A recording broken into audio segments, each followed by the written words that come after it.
안녕하세요. 여러분의 사연 담긴 여러 이야기들을 들려드리고 있는 인생 수필관입니다.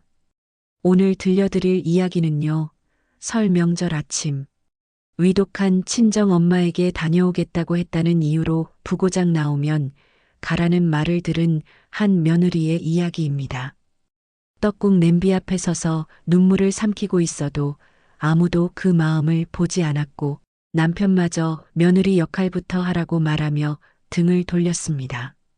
명절이라는 이름 아래 사람의 마음보다 체면이 먼저였던지, 그리고 그날 제가 참고 또 참다가 결국 마음이 무너져 내렸던 순간까지의 이야기입니다. 이 사연은 저와 가까운 지인이 직접 겪은 일을 제게 털어놓으며 꼭 전해달라고 부탁해서 제가 대신 여러분께 들려드리고 있는 이야기입니다. 마지막 반전까지 숨막히는 이야기를 끝까지 들어보세요. 구독과 좋아요, 알림 설정은 영상 제작에 큰 힘이 됩니다. 자, 그럼 오늘의 사연 함께 들어보시죠. 저는 수도권의 오래된 아파트에서 살고 있는 43 김서연이라고 합니다. 결혼한 지는 20해가 다 되어가고 그동안 저는 늘 시댁 중심의 명절을 보내며 살아왔습니다. 겉으로 보기에는 평범한 가정주부였지만 제 하루는 늘 시어머니의 기준과 눈치를 먼저 생각하며 시작됐습니다. 여러분은 이런 시어머니 어떨 것 같으신가요? 명절이면 며느리는 쉬는 사람이 아니라 집안의 일꾼이라고 당연하게 여기는 분 말입니다. 그의 설날 아침도 평소와 다르지 않게 새벽부터 시작됐습니다. 아직 해가 완전히 뜨기도 전이었는데 저는 이미 부엌불을 켜고 떡국 준비를 하고 있었습니다. 찬물에 손을 담그며 떡을 씻고 고명으로 올린 달걀을 풀면서도 마음은 계속 불안하게 흔들리고 있었습니다. 전날 밤부터 친정엄마의 상태가 좋지 않다는 연락을 받았기 때문입니다. 엄마는 병원에 입원해 계셨고 담당 간호사가 상태가 위중해질 수 있다고 조심스럽게 말했었습니다.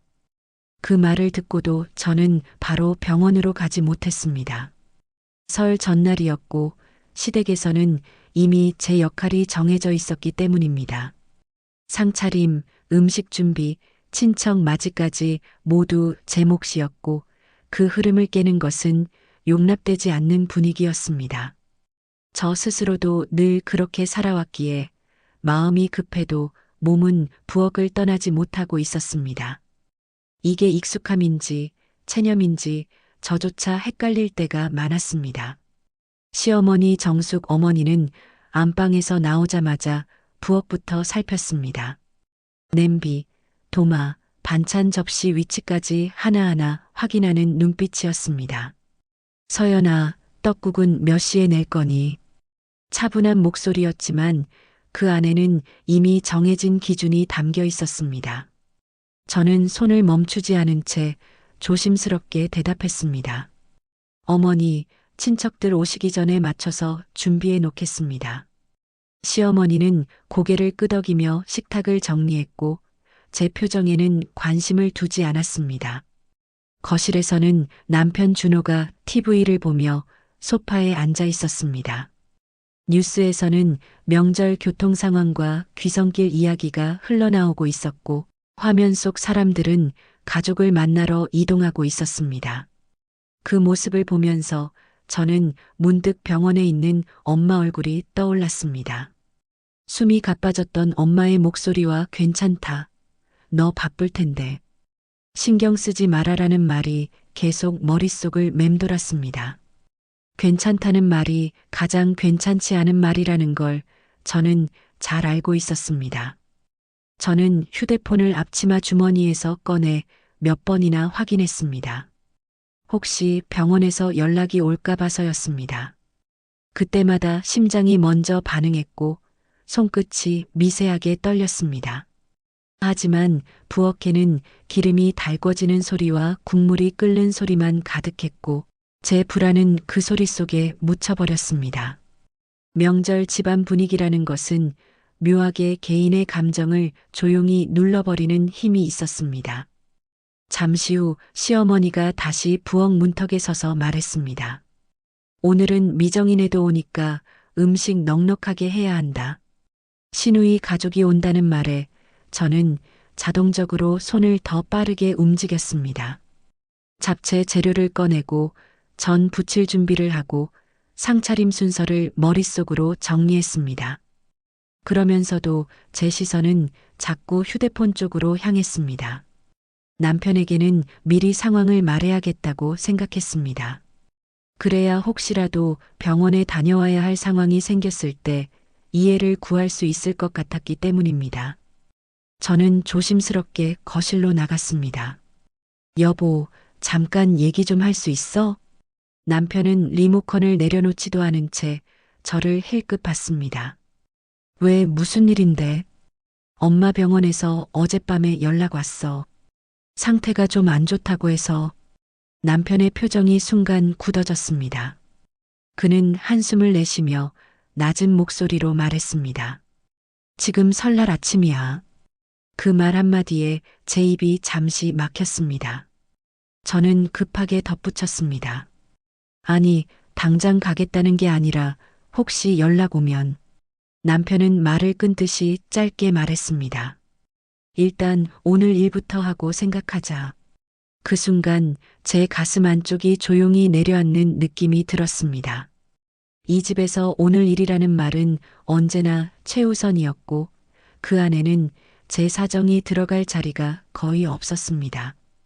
저는 다시 부엌으로 돌아왔습니다. 끓어오르는 떡국 냄비를 보며 불을 줄였고 국자에 국물을 떠간을 봤습니다. 짭조름한 국물 맛이 입안에 퍼졌지만 아무런 감각도 느껴지지 않았습니다. 창밖에서는 이웃들이 과일 상자와 선물 세트를 들고 분주하게 오가고 있었습니다. 누군가는 웃으며 전화를 했고 누군가는 가족을 맞이할 준비를 하고 있었습니다. 그 평범한 풍경이 오히려 더 멀게 느껴졌습니다. 저만 다른 시간 속에 갇혀 있는 것 같았습니다. 다시 부엌으로 들어온 시어머니가 제 손놀림을 보며 말했습니다. 명절에는 마음이 흔들리면 안 된다. 저는 고개를 끄덕이며 짧게 대답했습니다. 네, 어머니. 하지만 제 마음은 이미 흔들리고 있었습니다. 아니, 흔들리는 정도가 아니라 점점 갈라지고 있었습니다. 그때 제 휴대폰이 갑자기 강하게 진동했습니다. 앞치마 주머니 속에서 울리는 그 진동이 유난히 크게 느껴졌습니다. 저는 손에 묻은 물기를 급히 닦고 화면을 확인했습니다. 발신자는 병원이었습니다. 심장이 순간 멎는 것처럼 조용해졌고 주변 소리들이 한꺼번에 멀어지는 느낌이 들었습니다. 부엌에서는 떡국이 계속 끓고 있었고 거실에서는 TV 소리가 흘러나오고 있었습니다. 시어머니는 아무 일도 없다는 듯 반찬 접시를 정리하고 있었고 남편은 여전히 소파에 앉아 있었습니다. 오직 저만 손에 들린 휴대폰을 바라보며 움직이지 못하고 서 있었습니다. 저는 천천히 숨을 들이마셨습니다. 그리고 떨리는 손으로 통화 버튼을 눌렀습니다. 그 한 통의 전화가 설날 아침에 평온했던 일상을 완전히 바꿔놓을 줄은 그때까지는 알지 못했습니다. 병원에서 온 전화를 끊은 뒤에도 제 손은 한동안 휴대폰을 놓지 못하고 있었습니다. 부엌에서는 떡국이 조용히 끓고 있었고 김이 천천히 올라오며 부엌 공기를 가득 채우고 있었습니다. 하지만 제 머릿속에는 오직 한 문장만 맴돌고 있었습니다. 보호자분, 가능한 한 빨리 병원으로 와주셔야 합니다. 그 말이 가슴 깊이 박힌 채 빠지지 않았습니다. 엄마의 상태가 급격히 나빠졌다는 설명을 들었을 때 심장이 순간 내려앉는 느낌이 들었습니다. 저는 숨을 고르며 싱크대를 붙잡았습니다. 발은 부엌에 서 있었지만 마음은 이미 병원 복도 끝에 가 있었습니다. 이 집에서 명절 아침은 늘 정해진 흐름대로 움직였습니다. 며느리는 부엌에서 음식을 준비하고 시어머니는 전체를 점검하고 남편은 거실에서 상황을 지켜보는 구조였습니다. 그 질서는 오랫동안 반복되며 굳어져 있었고 저는 그 안에서 벗어나 본 적이 거의 없었습니다. 하지만 이번만큼은 상황이 달랐습니다. 위독하다는 말은 더 이상 미룰 수 있는 종류의 일이 아니었기 때문입니다. 저는 깊게 숨을 들이마신 뒤 부엌에서 나와 거실로 걸어갔습니다. 남편은 소파에 앉아 TV를 보고 있었습니다. 명절 특집 프로그램에서 가족들이 웃으며 식사하는 장면이 흘러나오고 있었습니다. 그 평온한 화면과 제 현실의 간극이 너무 크게 느껴졌습니다. 여보, 병원에서 전화 왔어. 남편은 리모컨을 쥔 채 고개만 살짝 돌렸습니다. 그래서 그 짧은 반응에 제 목이 순간 막혔습니다. 그래도 침착하게 말을 이어갔습니다. 엄마 상태가 많이 안 좋아졌대. 오늘 안으로 보호자가 오라고 했어. 남편의 표정이 잠깐 굳었지만 곧 평소처럼 돌아왔습니다. 지금 가겠다는 거야? 그 질문에는 걱정보다는 현실적인 불편함이 먼저 담겨 있었습니다. 저는 조심스럽게 고개를 끄덕였습니다. 잠깐만 다녀올게. 상황만 확인하고 바로 올 수 있어. 그때 안방에서 나오던 시어머니의 발걸음이 멈췄습니다. 저희 대화를 이미 들은 듯한 표정이었습니다. 무슨 병원이냐? 저는 몸을 곧게 세운 채 답했습니다. 어머니, 친정엄마 상태가 위독하다고 해서요. 병원에서 보호자가 오라고 연락이 왔습니다. 잠깐의 정적이 흘렀습니다. 저는 혹시나 하는 마음으로 시어머니의 표정을 살폈습니다. 하지만 그 얼굴에는 걱정보다는 불쾌함이 먼저 떠올라 있었습니다. 그래서 지금 나가겠다는 거냐? 그 말은 허락을 묻는 질문이 아니라 이미 막으려는 말처럼 들렸습니다. 저는 최대한 조심스럽게 설명했습니다. 네, 잠깐만 다녀오겠습니다. 상황이 급하다고 해서요. 시어머니는 천천히 식탁 쪽을 바라봤습니다. 아직 상차림이 완전히 끝나지 않은 상태였습니다. 그리고 다시 저를 향해 단호하게 말했습니다. 지금이 설날 아침이다. 그 한 문장이 집안 공기를 단숨에 얼어붙게 만들었습니다. 저는 아무 말도 하지 못한 채 서 있었습니다. 남편이 낮은 목소리로 말을 보탰습니다. 일단 오늘 일부터 마무리하고 가면 안 돼? 그 말은 배려처럼 들렸지만 사실상 가지 말라는 뜻이었습니다. 저는 남편을 바라봤습니다. 하지만 그의 시선은 저보다 상황의 번거로움 쪽에 더 향해 있었습니다. 부엌에서 국물이 끓어 넘칠 듯 소리가 났습니다. 그 소리가 유난히 크게 들렸습니다. 마치 제 마음이 끓어오르는 소리 같았습니다. 시어머니가 한숨을 내쉬며 말했습니다. 사람이 아프다고 해서 집안일을 다 팽개칠 수는 없는 거다. 저는 손끝을 꼭 쥐며 겨우 말을 꺼냈습니다. 위독하다고 해서요. 보호자 동의가 필요할 수도 있다고 합니다. 그 말을 듣고도 시어머니의 표정은 변하지 않았습니다. 오히려 더 차분해졌습니다. 정말 위급하면 병원에서 또 연락 오겠지. 그 말 뒤에 이어진 한마디는 너무도 냉정했습니다. 부고장 나오면 그때 가도 늦지 않다. 순간 귀가 먹먹해졌습니다. 그 말이 농담인지 진심인지 분간조차 되지 않았습니다. 하지만 시어머니의 표정은 전혀 흔들림이 없었습니다. 저는 남편을 바라봤습니다. 마지막으로라도 제 편이 되어주길 바랐습니다. 여보, 나 정말 잠깐만 다녀오면 안 될까? 남편은 짧게 대답했습니다. 지금 친척들 곧 와. 당신 빠지면 분위기 다 망가져. 그 말은 제 상황보다 명절 분위기가 더 중요하다는 선언과 같았습니다. 그 순간 저는 이 집에서 제가 어떤 존재인지 또렷하게 깨달았습니다. 아내이기 전에 며느리, 사람 이전의 역할이었습니다. 시어머니는 아무 일도 없다는 듯 부엌을 향해 말했습니다. 떡국 불부터 줄여라. 넘치겠다. 저는 아무 대답도 하지 못한 채 다시 부엌으로 돌아갔습니다. 냄비 뚜껑을 열자 뜨거운 김이 얼굴을 덮쳤습니다. 눈이 따끔거렸지만 눈물은 쉽게 나오지 않았습니다. 휴대폰은 여전히 제 손에 들려 있었습니다. 병원 통화 기록이 화면에 선명하게 남아 있었습니다. 그 기록을 바라보는 동안 가슴 안쪽이 점점 조여들었습니다. 그리고 그때 휴대폰이 다시 강하게 진동하기 시작했습니다. 병원에서 걸려온 두 번째 긴급 전화였습니다. 휴대폰이 다시 진동하기 시작했을 때 저는 한동안 화면을 바라보기만 했습니다. 손가락을 움직이면 모든 상황이 더 크게 변해버릴 것 같아서 쉽게 받을 수가 없었습니다.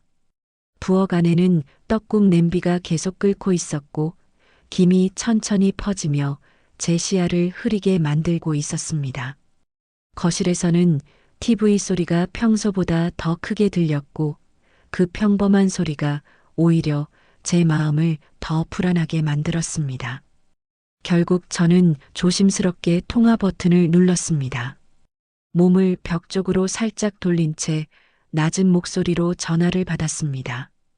보호자분, 환자 상태가 계속 불안정합니다.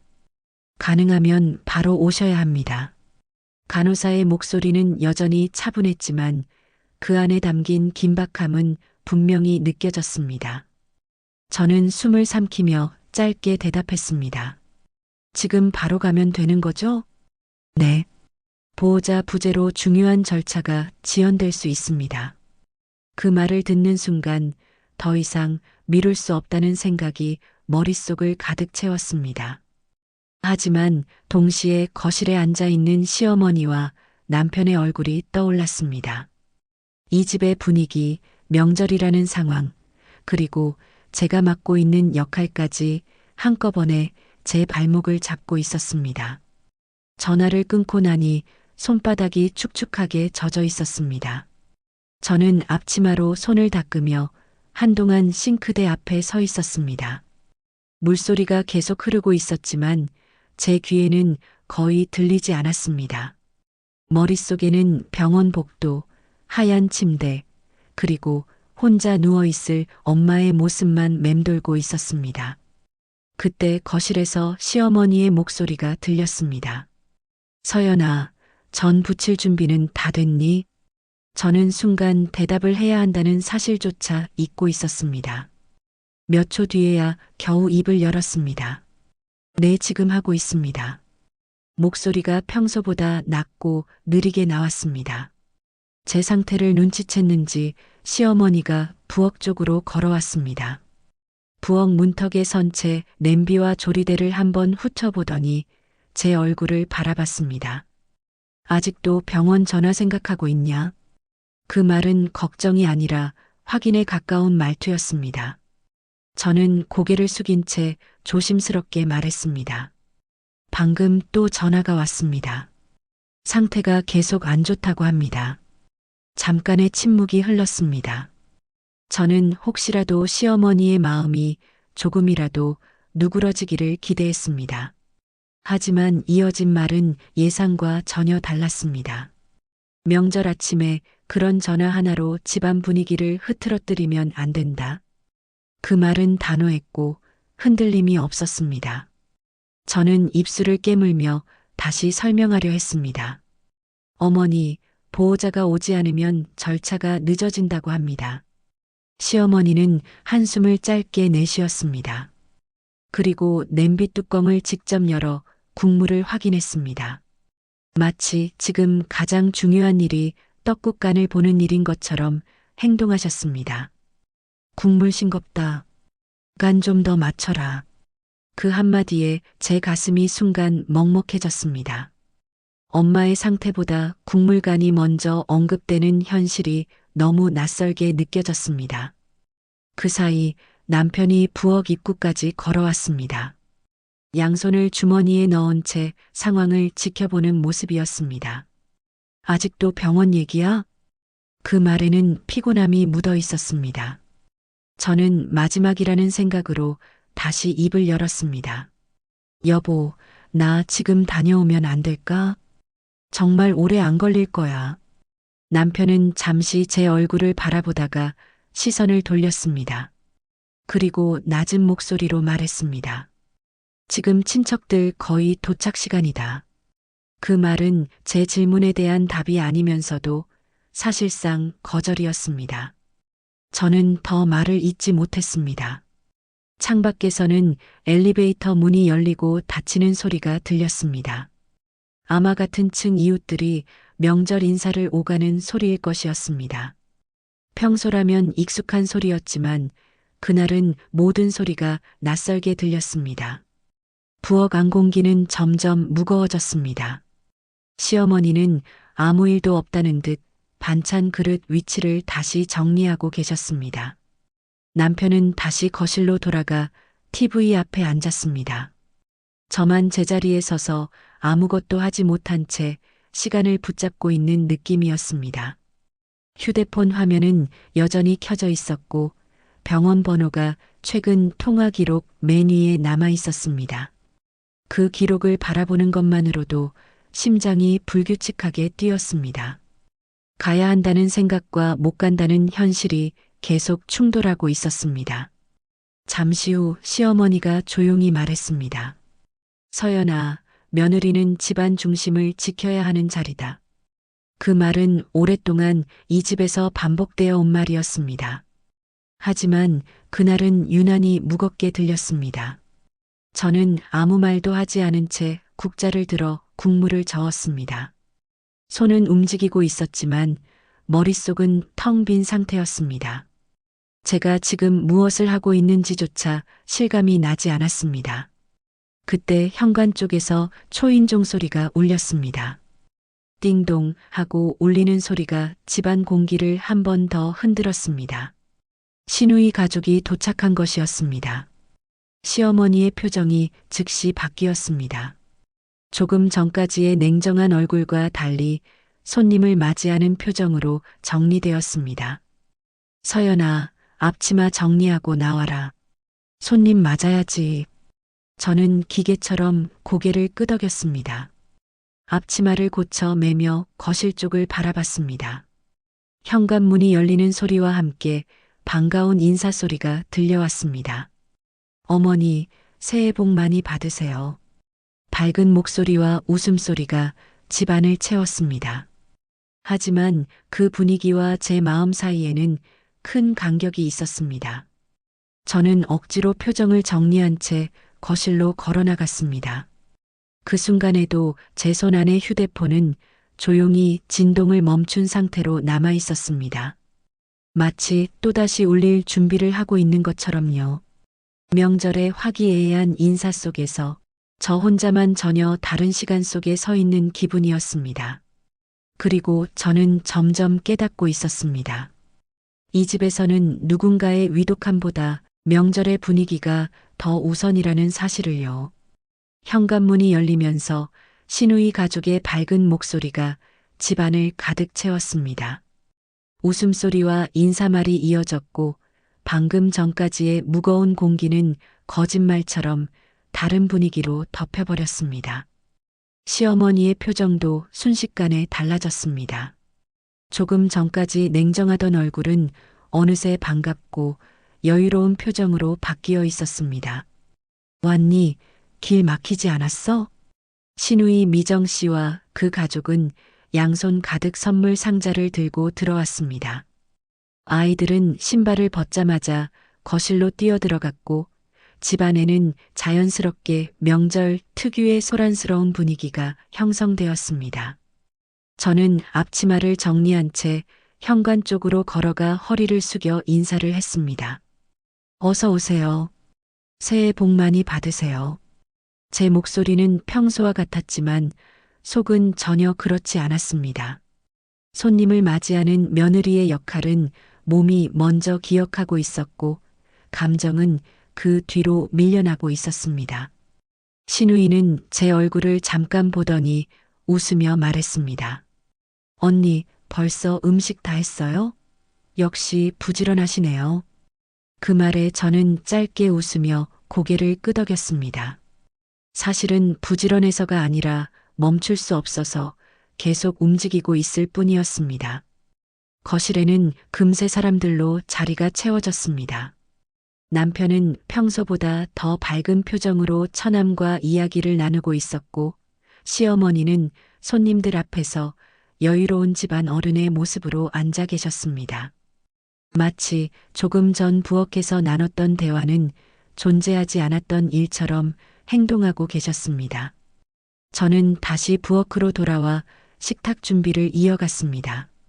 떡국 그릇을 하나씩 꺼내고 고명을 정리하고 반찬 접시 위치를 맞추는 동안에도 머릿속에는 병원 전화가 계속 맴돌았습니다. 시간이 지날수록 가슴 안쪽이 더 조여드는 느낌이었습니다. 그때 휴대폰 화면이 다시 켜졌습니다. 병원 번호가 또 한 번 표시되었습니다. 저는 주변을 살피며 조용히 전화를 받았습니다. 보호자분, 환자 상태가 불안정합니다.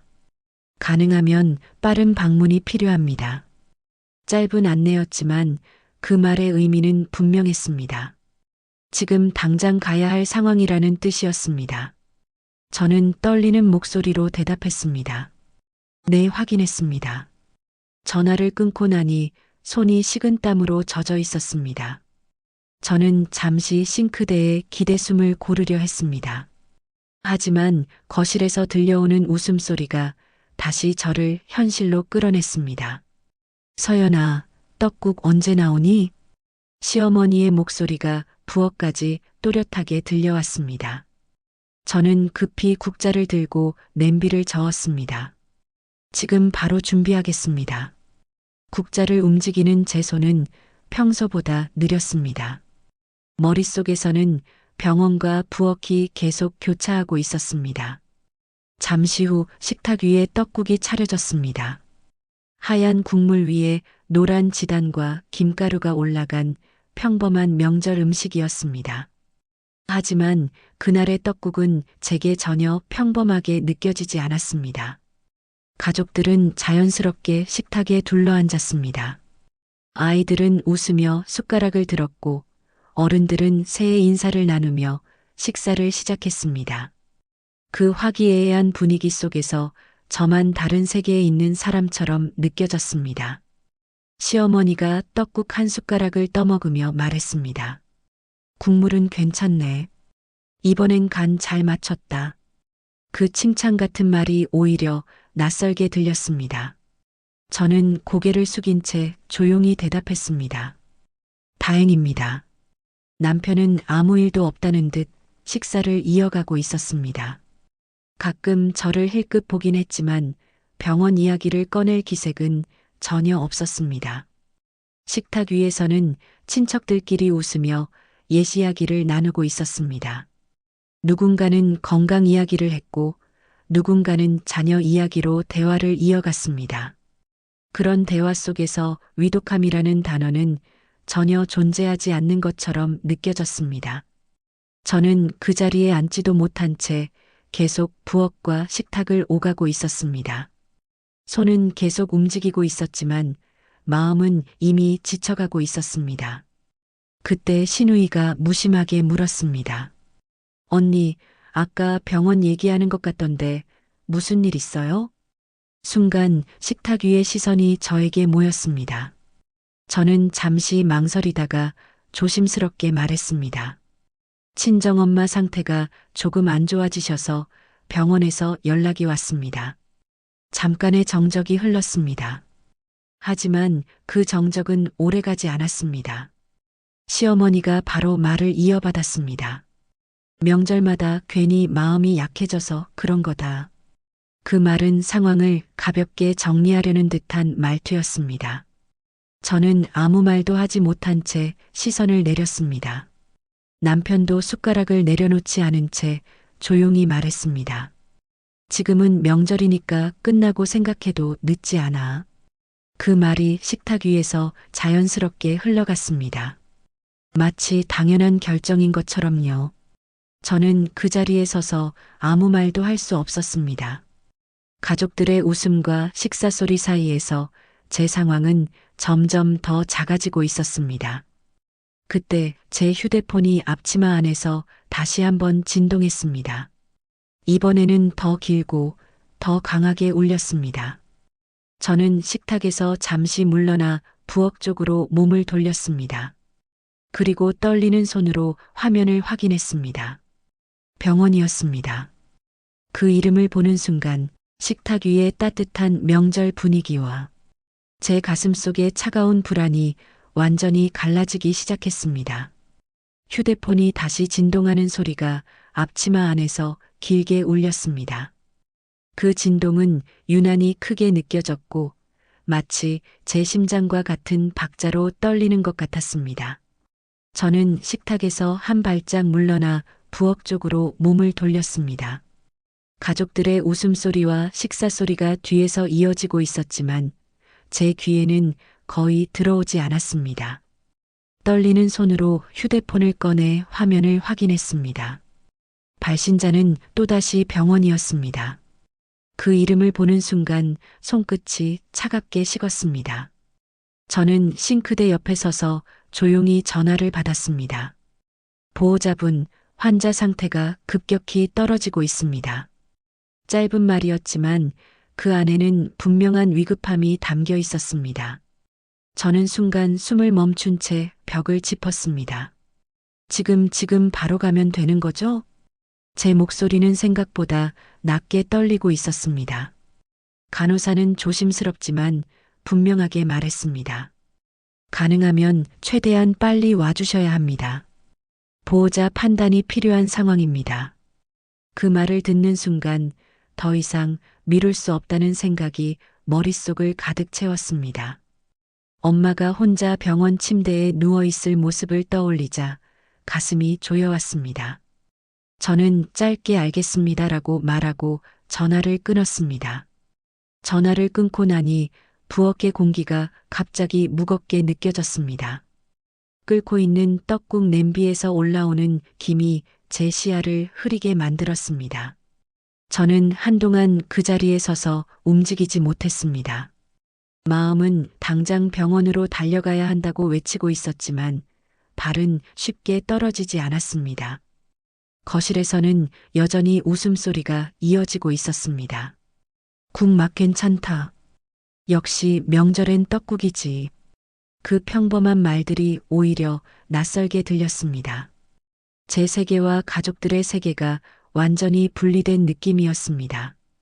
저는 결국 결심하고 다시 식탁 쪽으로 걸어갔습니다. 가족들은 여전히 식사를 이어가고 있었고 아무도 제 얼굴을 자세히 보지 않았습니다. 어머니, 병원에서 다시 연락이 왔습니다. 제 목소리는 조용했지만 분명하게 떨리고 있었습니다. 식탁 위의 숟가락 소리가 잠깐 멈췄습니다. 시어머니가 천천히 고개를 들어 저를 바라봤습니다. 그래서 또 뭐라더냐? 저는 숨을 고르며 대답했습니다. 상태가 급격히 안 좋아졌다고 합니다. 보호자가 빨리 와야 한다고 합니다. 잠깐의 정적이 흘렀습니다. 그 짧은 침묵이 유난히 길게 느껴졌습니다. 하지만 이어진 반응은 예상과 크게 다르지 않았습니다. 시어머니는 숟가락을 내려놓지도 않은 채 말했습니다. 명절 아침에 그런 전화에 마음 흔들리면 안 된다.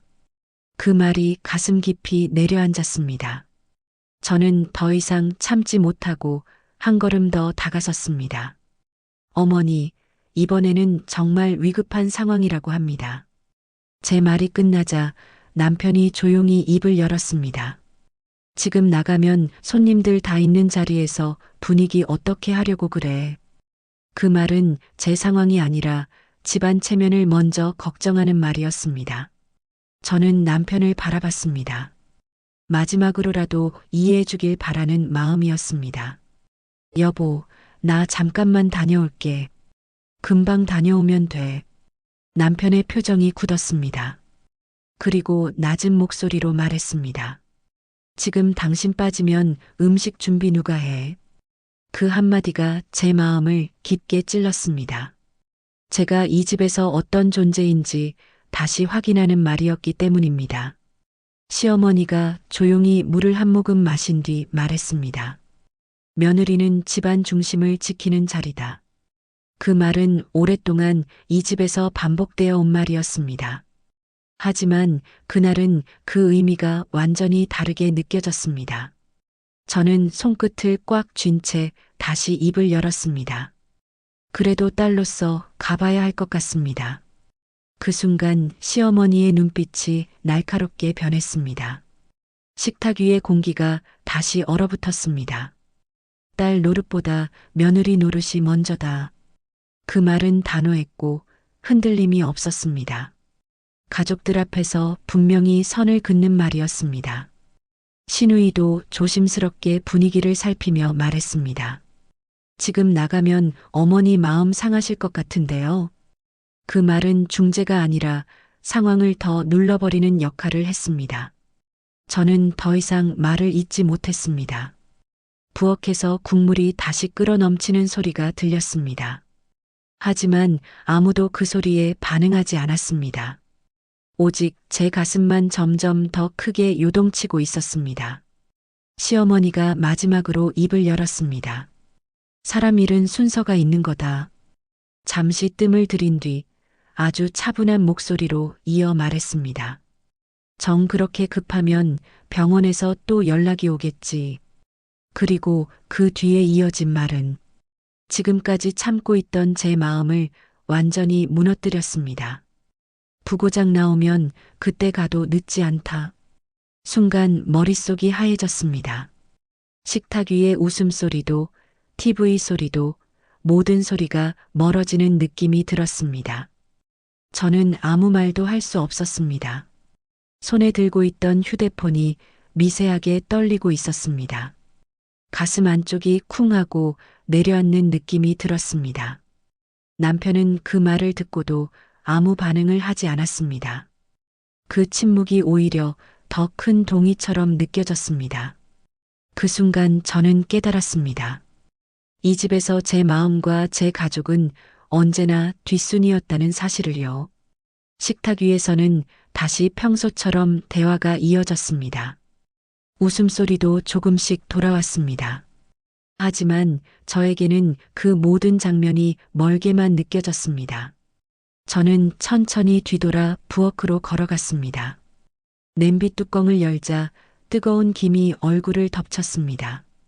눈이 따끔거렸지만 눈물은 쉽게 흐르지 않았습니다. 휴대폰 화면에는 병원 통화 기록이 그대로 남아 있었습니다. 그 기록을 바라보는 순간 가슴 깊은 곳에서 무언가가 조용히 무너져 내리고 있었습니다. 그리고 저는 처음으로 생각했습니다. 이 집에서 계속 참고 있는 것이 정말 옳은 일인지에 대해서요. 부엌으로 돌아온 뒤에도 제 손은 한동안 움직이지 않았습니다. 냄비 속 떡국은 여전히 잔잔하게 끓고 있었고 국물 위로 올라오는 김이 부엌을 가득 채우고 있었습니다. 하지만 제 안에서는 전혀 다른 것이 끓어오르고 있었습니다. 지금까지 참고 살아온 시간과 방금 들은 말들이 뒤엉켜 마음 깊은 곳을 세게 흔들고 있었습니다. 부고장 나오면 그때 가도 늦지 않다. 그 한 문장이 머릿속에서 계속 반복되었습니다. 너무 차분하게 말했기 때문에 더 잔인하게 느껴졌습니다. 마치 사람의 생사가 명절 일정 뒤에 있는 사소한 일처럼 취급된 기분이었습니다. 저는 국자를 쥔 채 한참을 서 있었습니다. 손은 자동적으로 국물을 저었지만 머릿속은 아무 생각도 정리되지 않았습니다. 오히려 점점 또렷해지는 기억들이 있었습니다. 결혼 초 친정에 일이 있어 잠깐 다녀오겠다고 했을 때도 며느리는 시댁 일 먼저다라는 말을 들었던 날이 떠올랐습니다. 엄마가 허리가 아프다고 했을 때도 저는 바로 가지 못했습니다. 명절 준비가 먼저였고 제 마음은 항상 나중이었습니다. 그때마다 저는 스스로를 설득했습니다. 가정이니까, 어른이니까, 참고 살아야 한다고요. 그게 좋은 며느리의 모습이라고 믿으려 했습니다. 하지만 오늘은 달랐습니다. 위독하다는 말 앞에서도 같은 선택을 반복해야 하는 상황이 처음으로 낯설고 두렵게 느껴졌습니다. 싱크대 위에 놓인 휴대폰 화면이 다시 켜졌습니다. 병원 번호는 사라졌지만 통화 기록이 그대로 남아 있었습니다.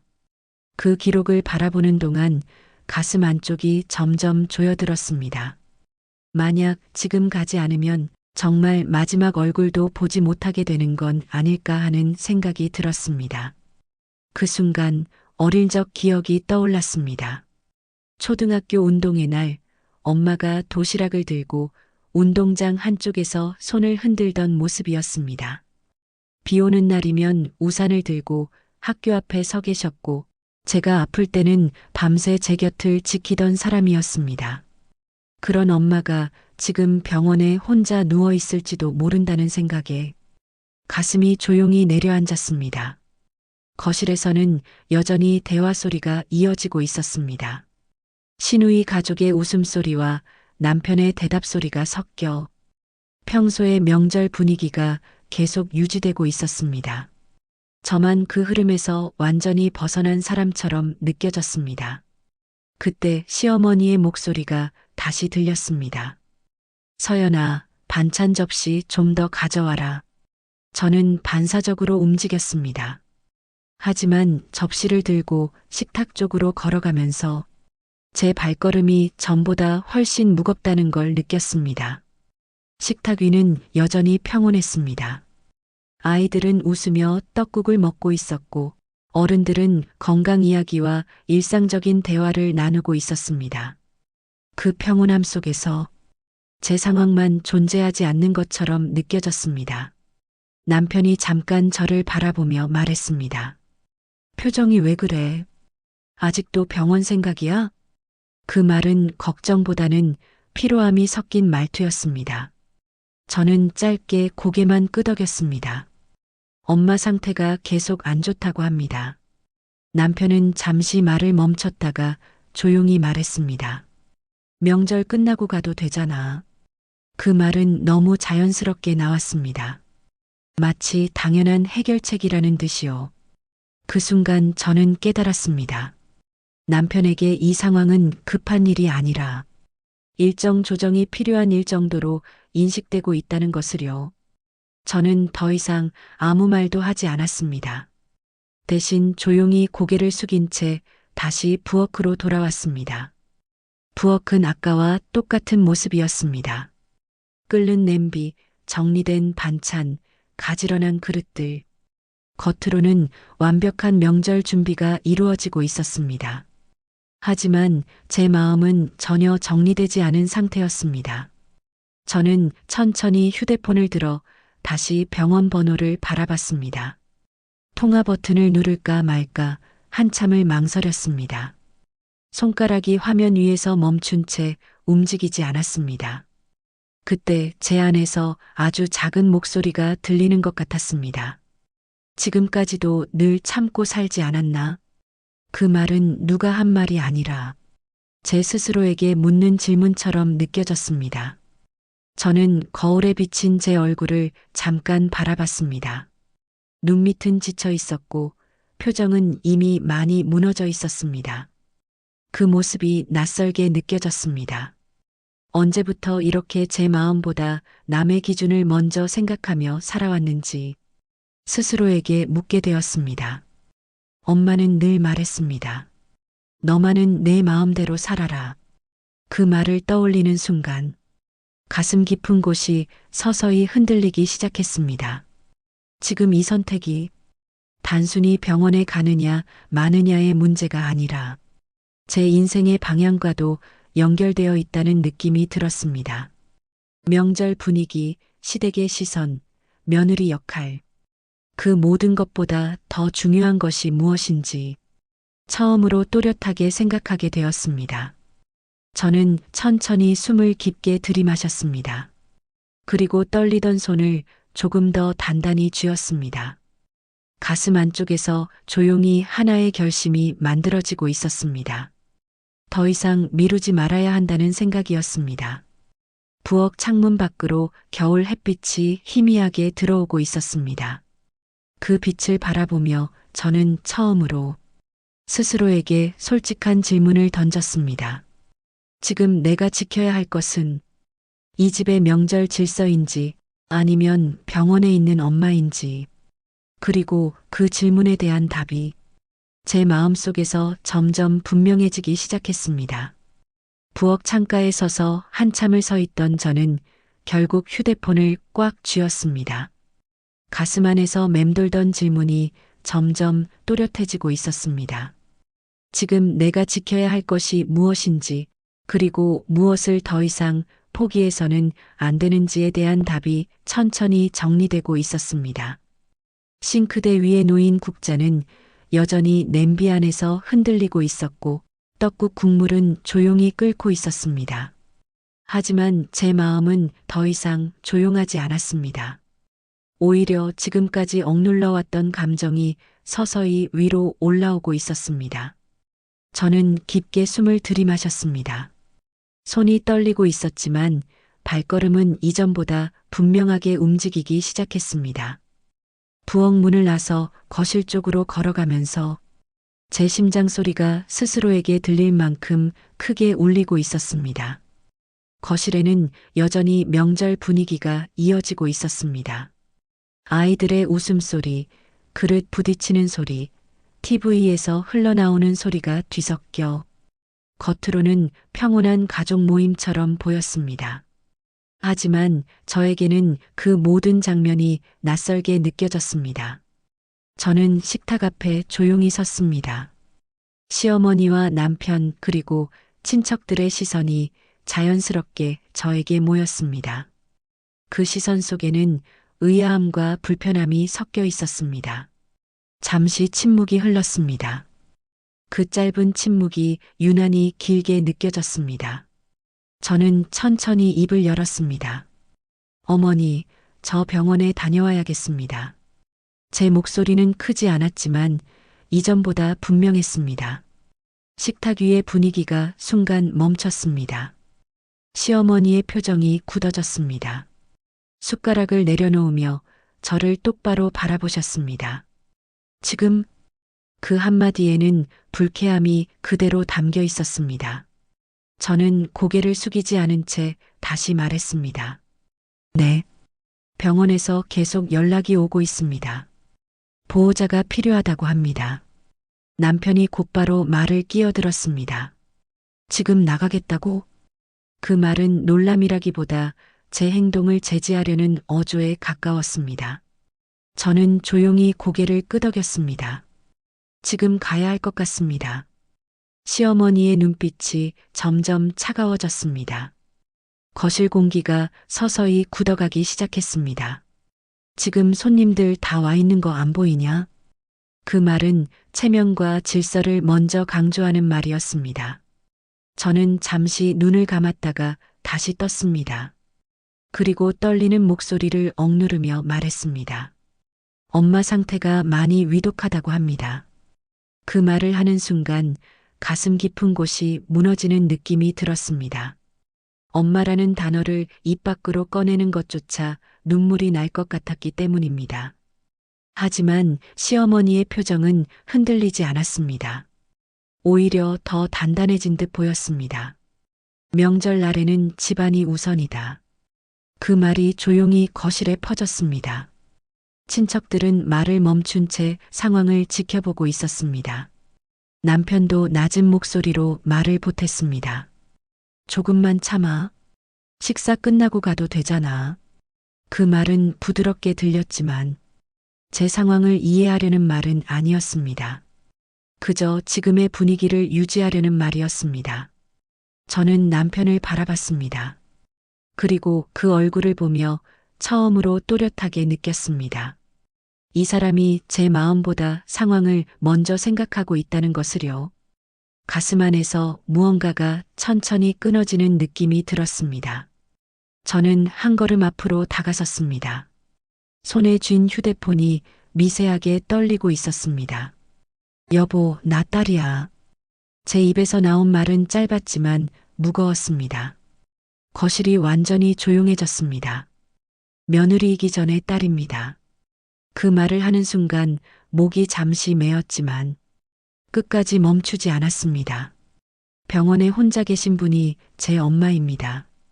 남편의 표정이 당황한 듯 굳었습니다. 시어머니의 눈빛은 더욱 날카로워졌습니다. 지금 이런 자리에서 그런 말하는 게 맞다고 생각하냐? 시어머니의 말은 낮았지만 분명한 압박이 담겨 있었습니다. 그 순간 제 머릿속에 조금 전 들었던 그 한 문장이 다시 떠올랐습니다. 부고장 나오면 그때 가도 늦지 않다. 가슴 깊은 곳에서 억눌려 있던 감정이 더 이상 버티지 못하고 올라오기 시작했습니다. 저는 떨리는 숨을 고르며 말했습니다. 어머니. 그리고 잠시 멈춘 뒤 처음으로 시어머니를 똑바로 바라봤습니다.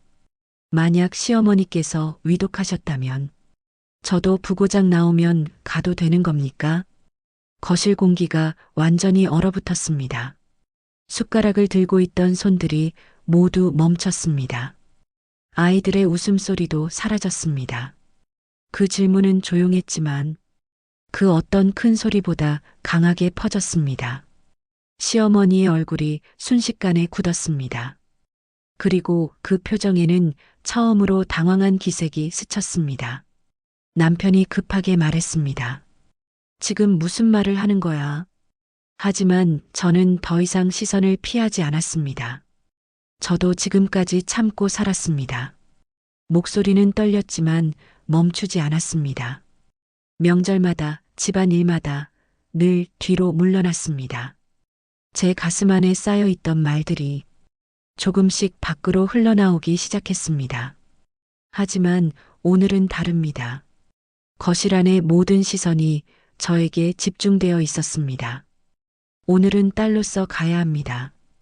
그 말을 하는 순간 가슴 깊은 곳에서 무언가가 단단하게 자리 잡았습니다. 더 이상 흔들리지 않는 결심이었습니다. 휴대폰이 그때 다시 한번 강하게 진동했습니다. 병원에서 온 전화였습니다. 그 진동 소리가 마치 제 선택을 재촉하는 신호처럼 거실의 정적 속에서 길게 울리고 있었습니다. 휴대폰의 진동 소리는 정적에 잠긴 거실 한가운데에서 유난히 크게 울렸습니다. 모든 시선이 제 손에 들린 휴대폰으로 향해 있었습니다. 그 짧은 진동이 마치 제 선택을 재촉하는 신호처럼 느껴졌습니다. 저는 떨리는 손으로 화면을 바라봤습니다. 병원이었습니다. 그 순간 더 이상 망설일 이유가 없다는 생각이 분명해졌습니다. 지금까지 수없이 참고 미뤄왔던 시간들이 머릿속을 스쳐 지나갔습니다. 하지만 이번만큼은 뒤로 물러설 수 없다는 확신이 마음 깊은 곳에서 단단하게 자리 잡고 있었습니다. 저는 조용히 통화 버튼을 눌렀습니다. 몸은 거실에 서 있었지만 마음은 이미 병원으로 향해 있었습니다. 보호자분, 환자 상태가 계속 불안정합니다. 가능하면 바로 와주셔야 합니다. 간호사의 목소리는 여전히 차분했지만 그 말의 무게는 이전보다 더 크게 느껴졌습니다. 저는 눈을 감았다가 천천히 떴습니다. 그리고 짧게 대답했습니다. 지금 출발하겠습니다. 전화를 끊는 순간 제 안에서 무언가가 확실히 정리되었습니다. 두려움보다 책임감이 먼저 떠올랐고 망설임보다 결심이 더 크게 자리 잡았습니다. 거실은 여전히 조용했습니다. 아무도 먼저 말을 꺼내지 않았고 그 침묵 속에서 저는 천천히 고개를 들었습니다. 시어머니의 표정은 여전히 굳어 있었고 남편은 당황한 얼굴로 저를 바라보고 있었습니다. 저는 깊게 숨을 들이마신 뒤 차분하게 말했습니다.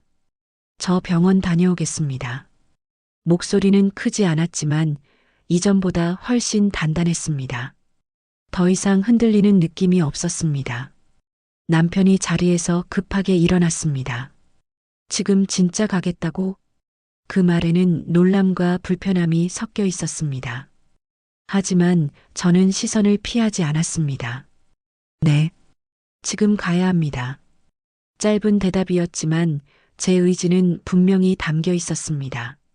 시어머니가 낮은 목소리로 말했습니다. 이 집에 손님들 와 있는 거 안 보이냐? 그 말은 마지막으로 저를 붙잡으려는 말처럼 들렸습니다. 저는 잠시 그 말을 들은 채 서 있었습니다.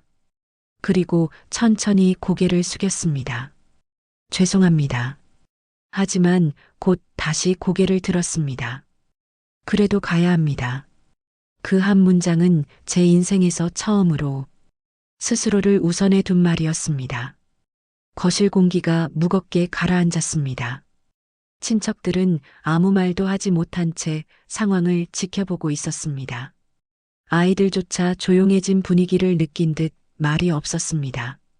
남편이 한 발짝 다가오며 낮게 말했습니다. 조금만 있다가 가면 안 되냐?